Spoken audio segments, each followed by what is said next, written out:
Good day, my name is Tara Abrina. I am the Monitoring and Evaluation Officer of the Data-Driven Development Program of the Action for Economic Reforms. Today we will be talking about policy evaluation, or the different methods and tools that we can use to assess whether a policy or a program is reaching its intended impact.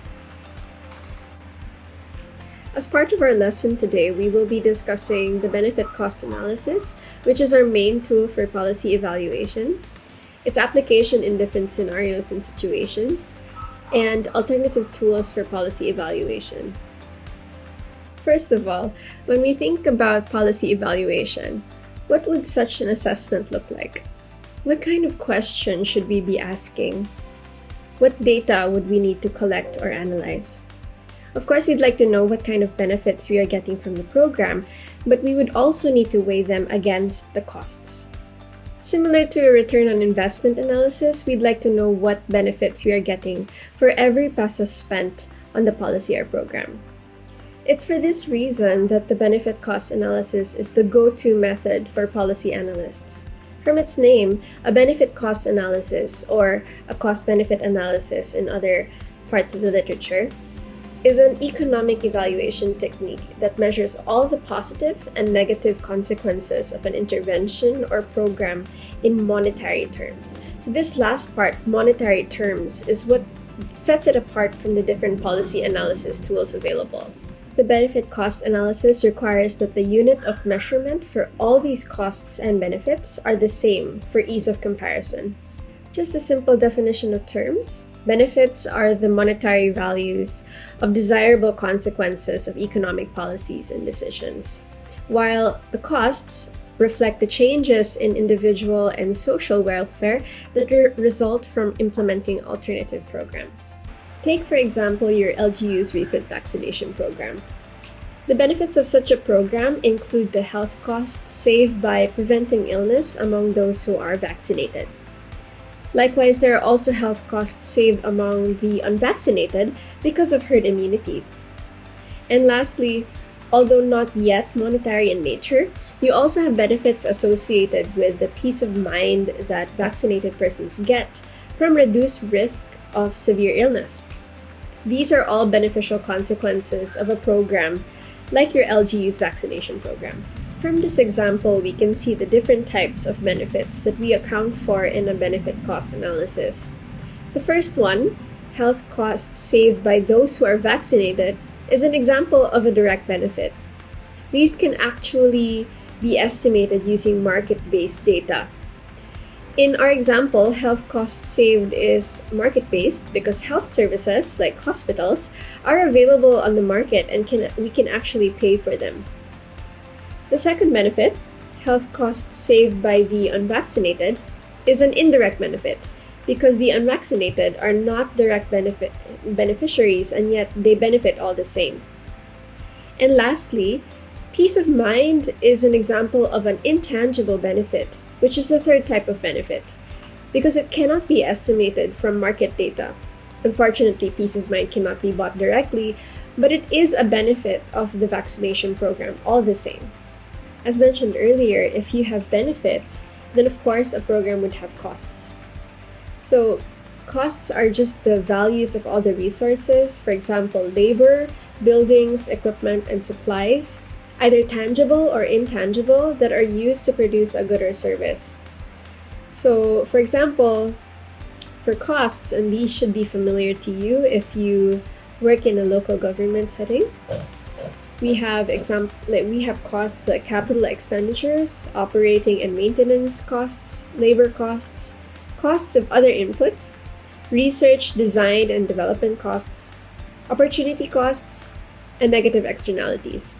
So for example, in the vaccination program, we have, of course, the cost of the vaccines themselves. As you can probably tell by now, a benefit cost analysis differs from a return on investment analysis for private firms because we have to consider the gains and losses to all members of society, and that we are counting social on top of private benefits and costs.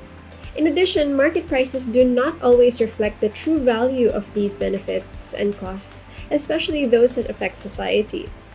And lastly, if we are analyzing from the point of view of government, their purview can be very broad.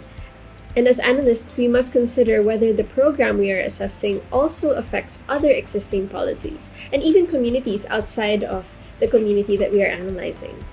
Now that you have your benefits and your costs, and as long as they are expressed in the same monetary unit, all that's left is to minus the costs from the benefits. And if you have a positive number, the benefits of such a program outweigh its costs to society. This means that the program is fit for implementation. It may also be the case that we'd like to use the benefit cost analysis to assess alternative policies that we can consider. For example, in the case of the COVID pandemic, a lockdown with mass testing and tracing in lieu of a vaccination program if vaccines are still too costly for a specific location. What then should we do when we are faced with these different policy alternatives? We must remember that the benefit cost analysis is still just a tool for us to make decisions, and that making the choice still rests on a decision maker. Thus, the fundamental principle for using a benefit cost analysis for assessing different policy alternatives is that in any choice situation, select the policy alternative that produces the greatest net benefit or maximizes net social benefits. Now let's apply the benefit cost analysis to different scenarios so you can get a better grasp of the tool. Consider a scenario where we know exactly how much the gains and losses to society will be.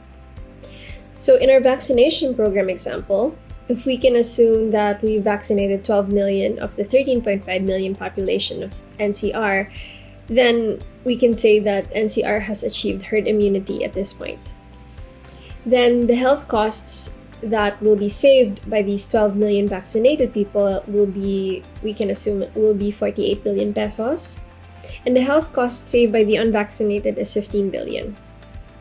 Then if we include the costs of procuring and administering the vaccine at, let's say, 4.3 billion pesos, then our net benefits of this program to society is 58.7 billion pesos. And on its own, because it is positive, then we can say that it is fit for implementation.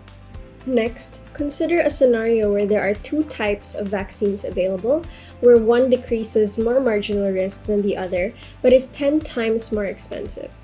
Comparing the net benefits of the two vaccines, which one should we choose? Of course, based on the fundamental principle, we should choose vaccine A because it saves 5.7 billion pesos more, at least in terms of the analysts' estimates. Now, what if we assume that we are constrained because the vaccine has not yet been developed, which is exactly what happened in 2020, right? So here we add two lockdown alternatives for the meantime, lockdown A and lockdown B. Lockdown A is a hard but fast quarantine that has the same health savings as vaccine B, but also asks businesses to close down and lose about 150 billion pesos in revenues due to the induced freeze in demand.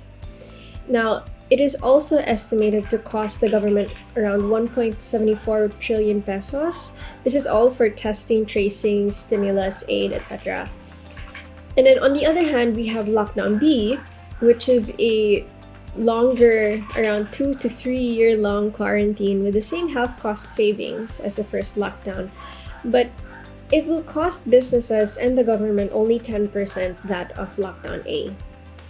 So if you look at all of that and you see, you compare the net benefits of the two programs, it's very obvious which one would be more beneficial to society, right? So at first glance, lockdown A seems like the absolute worst policy alternative because it costs society 1.1 trillion pesos, right? But there are intangible and indirect costs to prolonged lockdown, as we already have experienced. It may be able to stunt, for example, the development and earning potential of children in school, general mental health of the public, prolonged and increased surveillance costs, prolonged stress of healthcare professionals. So all of these must be taken into consideration. And when we do that, and when we assume that perhaps the cost of all of that would be about 2 trillion pesos to society, then we can see the difference now in net benefits between the two lockdown alternatives. And if this is the case between Bundle A and Bundle B, which one should government decision makers choose? Okay, so those are the different scenarios that we can find when we use the benefit cost analysis for policy evaluation.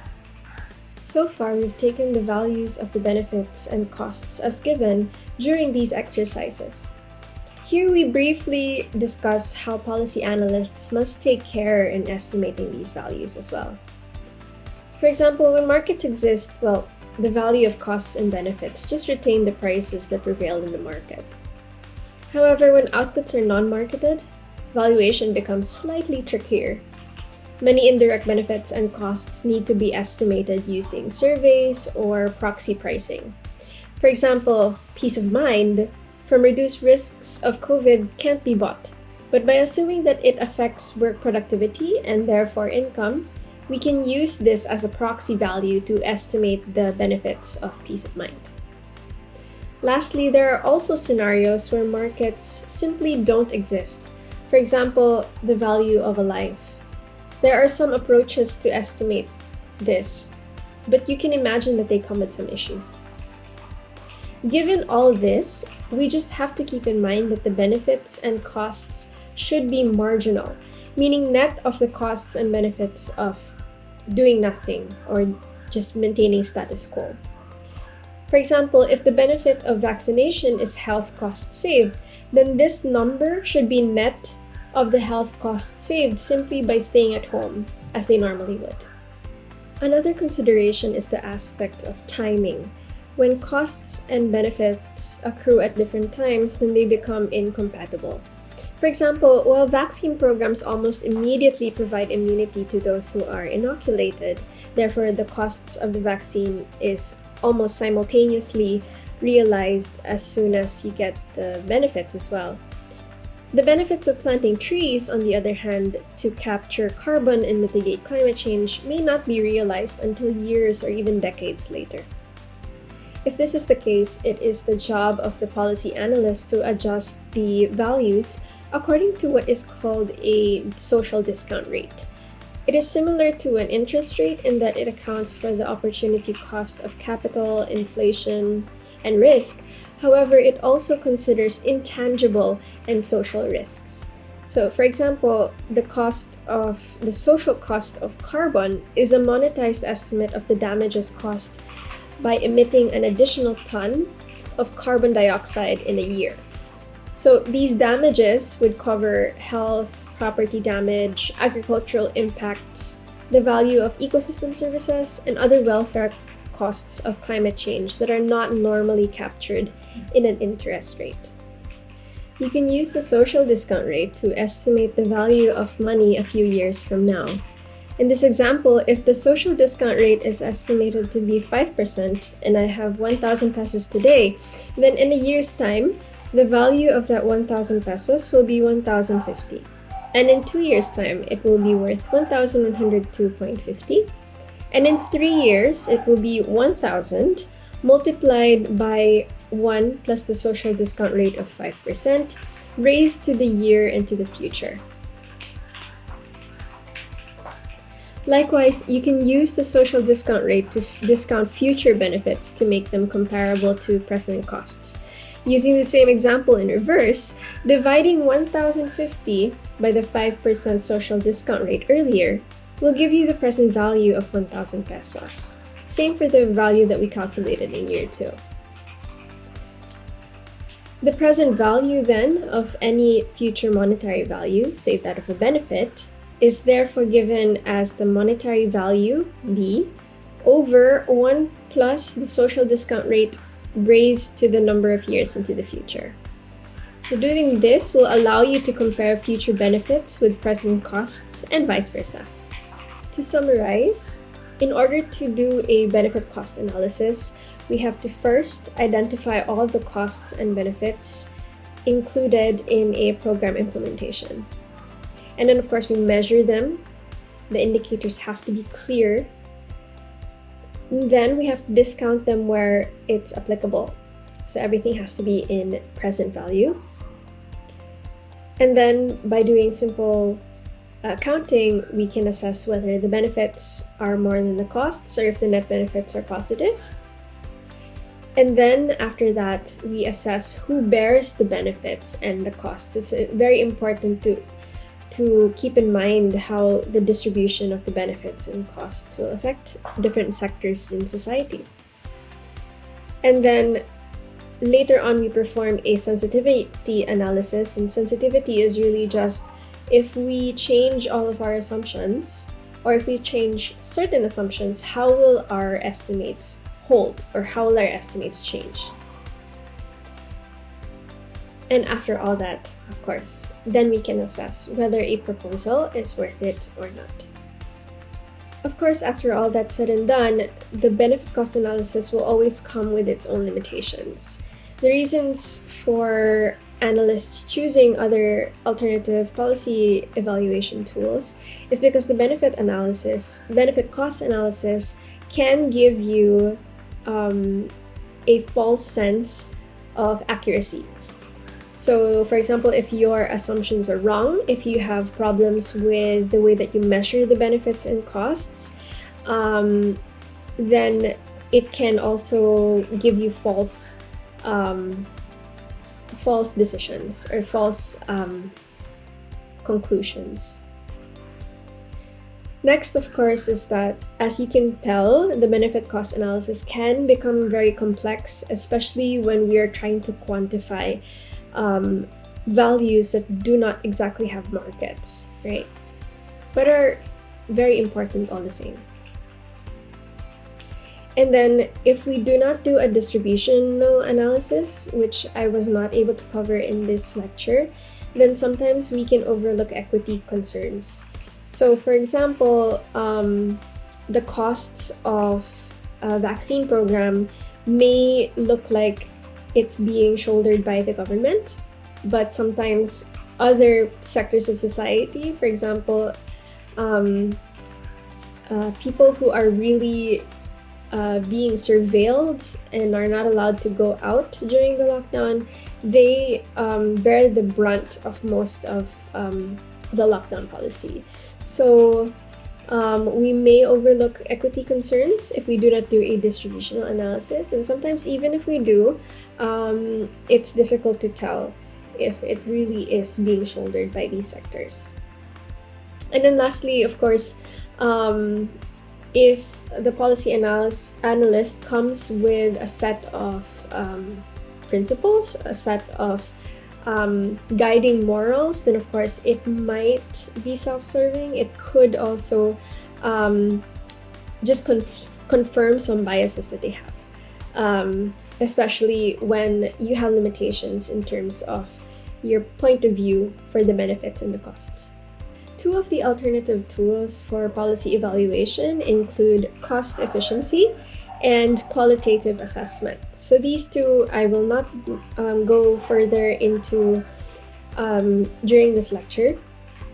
But just know that for cost efficiency, it doesn't necessarily mean that you have to translate everything into monetary values. So for example, you could have the costs of the financial costs of a program, and then you could have just the number, let's say number of people vaccinated, or just a specific output that doesn't necessarily need to be translated into monetary values. So you can use that when you're comparing different programs that have more or less similar benefits, right? And then for qualitative assessment, this is just essentially focus group discussions, open-ended questioning in terms of interviews, right? This can give you more depth in terms of how a program has benefited a group of people in society. But of course, bear in mind that it might be difficult to quantify in terms of statistics if the program was reaching its intended impacts, right? And that concludes our lesson on policy evaluation. I hope that this will help you evaluate and assess the policies that you've drafted throughout this whole course, and also monitor the existing policies that you have in your LGUs. Thank you very much for listening.